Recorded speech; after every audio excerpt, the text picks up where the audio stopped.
Tervetuloa Tukholmaan. Toukokuun viimeinen päivä ja ensimmäinen kesäpäivä. Siinä meni ratikka ja tuolta näkyy vettä. Ei ihan yhtä paljon kuin Harviolla, mutta sehän onkin Saimaalla.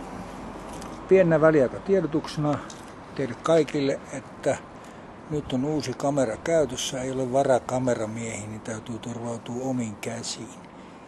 Tätä blogia luetaan tällä hetkellä 62 maassa, 12 itsenäisessä valtiossa, siellä 3 eri maan osassa tähän mennessä. Että jos taso tästä vielä nousisi, niin ehkä sitä luettaisiin enemmän. Pistäkää postia ja kuvia, ettei tämä jää tähän ja tyrehdy. Hyvää kesän jatkoa, palaamme asiaan. Hei!